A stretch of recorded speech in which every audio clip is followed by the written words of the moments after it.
What's up guys, I'm Phoenix Master 1 and welcome back to another Resplendent review. Today I'm going to be taking a look at Resplendent Celica and I'll be going over how she does in the modern times and what kind of builds you can run on her right now. And at the end, as always, I'll have a special bonus segment. If you guys do enjoy these Resplendent reviews, then I would really appreciate if you could hit that like and subscribe button to make it enter into the brazen range, just like Celica's weapon. So with that said, let us begin. Celica is a Gen 1 red mage, and back when she came out she was definitely quite relevant as a red mage, but now the competition has grown, but still the extra stats to her offenses are definitely much appreciated. Her weapon is Ragnarok, which gives her +5 attack and speed during the combat, and after combat it deals 5 damage to her. So it's pretty much like a push skill, and her weapon refine is basically brazen attack and speed. So it does have good synergy with the primary condition of her weapon that can give her the self-recall damage, but still this brazen attack speed is not going to be active on the first combat, and a lot of times first combat is going to be mattering a lot. Her weapon is actually not that bad and it's still viable, but it's just that we have such strong effects in preferred weapons now that just pure stats alone like Celica's are not going to be enough many times. But still she's quite viable in the modern times. It's just that she's not going to be standing out compared to the newer gen mages like Lysithea, Brave Lysithea, and also Male Morgan's weapon refine. But still she's going to be viable and can get the job done with her offenses and the extra stats that she gets from Ragnarok. She's actually not that frail at max investment, and Resplendent stats and the extra bulk does help. And you'll actually see that utilized in some of my builds later on. So overall the Resplendent stats help Celica a lot, which is really nice, but she's still not a unit in the modern times that many people will go out of their way to build her unless they really like her, and in that case, if you like her, then here are the builds. If you're gonna be using her on a budget, then you can definitely go with the budget Fury Desperation build, and that's gonna be doing the job fine, and Fury does have pretty good synergy with Ragnarok as it will trigger the brazen attack speed refine in a single round of combat, which is really good. And you can also run brazen attack speed as a sacred seal, and that can give her really good offenses even at low merges. You can also use her in Arena Assault with something like Axebreaker, which can definitely help you in many of the matchups, like Legendary Edelgard, who can just prevent the doubles. So Axebreaker is going to be helping you quite a lot, and she can be a pretty nice addition to your Arena Assault barracks. You can make use of the Ragnarok self-recall damage by running her in Aether Raid's offense with Fury 4. So the idea of this build is to basically make sure that she can get at low HP so that she can trigger Wings of Mercy of her allies. Now keep in mind this is not going to be as good as Ninja Lin, of course, who can run Disarm Trap, Fury 4 and has the duo skill. But if you want to use Celica for that, then she can be utilized as a Galeforce initiator, and then you can just have your Wings of Mercy units like Regan and Eltina just teleport. But the problem with this build is that she does not reach the Wings of Mercy range in 2 combats, which is really important, and that's why like Ninja Lin does it better. But still, you can use it in the Astra season, and when you're going to be up against Duma, his upheaval is going to be helping you with that, so she can pretty much reach the Wings of Mercy range in 2 rounds of combat with Duma's assistance. You can also run Ardent Sacrifice, and that can help you if you're going to be facing Duma to just fall into the Wings of Mercy range, and I think she could be used in that sense. But still, this is not something like only she can do. There are a lot of units like Ninja Lin, Air, and also Spooky Sensor mages with low HP, and Fury 4 can also do the same thing. But still it's an option nonetheless for utilizing Ragnarok's self-recall damage.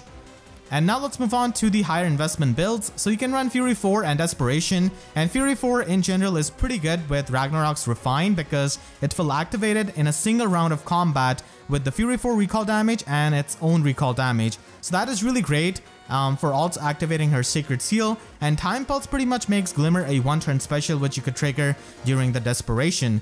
And you can also run Brazen Attack Speed 4 in Slot A, and this is definitely one of the worst tier 4 skills that we have, but still it's, viable on Celica because she already has self-recall damage. But still it is going to be taking 2 combats to activate this with the Ragnarok's recall damage. I'm personally not the biggest fan of Brazen skills in Slot A because they have this opportunity cost. You could be running something else which will be consistent and will be giving you extra stats in the first combat compared to the Brazen skills, who will give you, more stats like Brazen Attack Speed 4 here, but it is not going to be active in the first combat.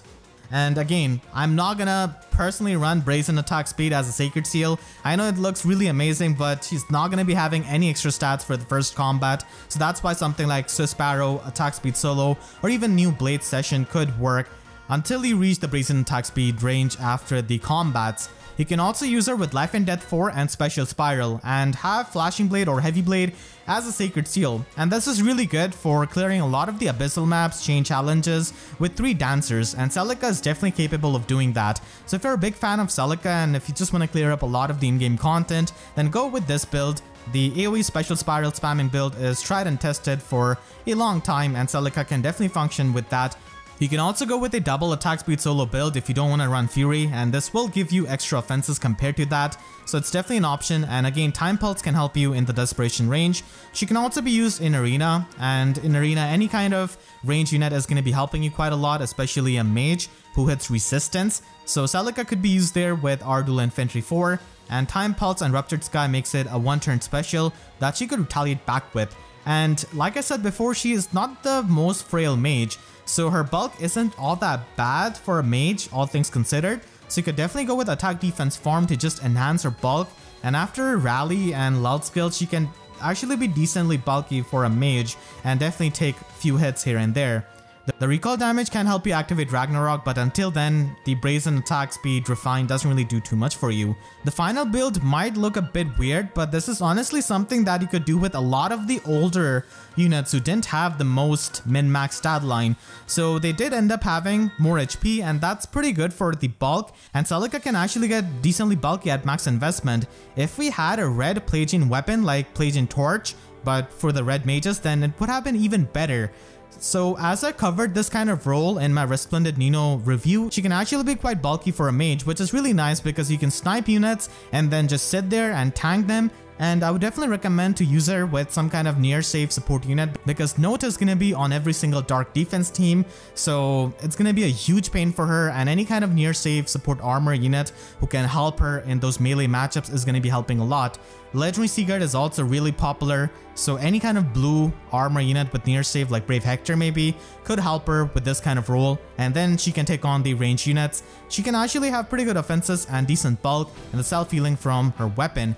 And Null Follow-Up is going to be helping you a lot with Bramimont and Dual Lift. Now, this is not to say that Celica is really unique in this role or better than a lot of the meta-relevant mages, but it's just that Celica is still viable in Aether raids if you want to use her, and if you're a big Celica fan, then this is definitely an option.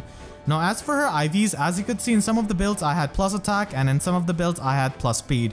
It really depends on your preference. I really prefer plus speed IV honestly, which is just gonna be future proofing her, but I know many Celica fans do like plus attack IV because it does allow her to nuke harder, and she can already get pretty fast. So I personally prefer plus speed IV, but many of my friends do like plus attack IV.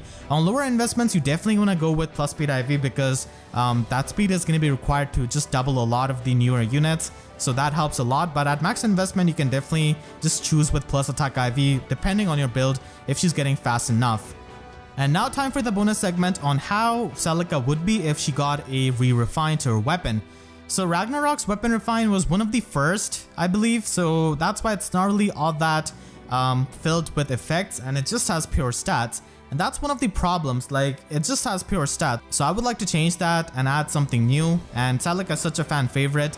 So for her re-refine, I would firstly give her -1 special cooldown, which is going to be helping her nuke a lot, and this will be having good synergy with Time Pulse and 2-turn specials like Ruptured Sky and Glimmer. And I would also give her attack speed push 4, basically upgrading her push skill in her weapon just for giving extra 2 stats. And then for her weapon refine, I would not have something like brazen attack speed because it is not going to be active in the first combat. Instead, I'm going to be making it a bit more lenient. So at start of combat, if she's below full HP, which is really easy to do with her weapon, or if she's within 2 spaces of an ally, then she can get +6 attack and speed during the combat, and she can also have the Deadeye effect.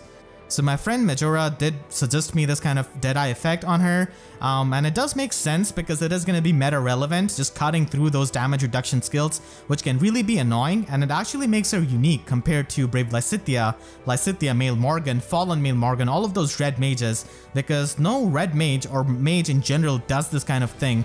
And it also makes sense lore-wise when I thought more about it, because keep in mind that the ideology of Shadows of Valentia is basically the fact that humanity has moved past from the need of gods. And it just happens that the 2 gods in Valentia are 2 dragons, Milla and Duma, who are also capable of running Dragon Wall and Fae. I mean, nobody really uses them with that, and Deadeye effect from her weapon pretty much pierces through their Dragon Wall. So I feel like this is a really appropriate effect for her refine and would make her quite unique.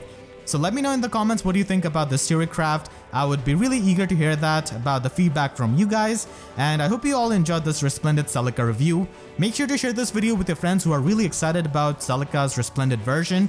I went over a lot of builds and maybe they will like the theory craft or the re-refine. So I want to thank all of my YouTube members for their constant support, and if you enjoyed, then please be sure to leave a like and a comment. Helps me tremendously, and be sure to subscribe and hit the notification bell, because YouTube sub boxes are about as functional as brazen skills when you're at full HP.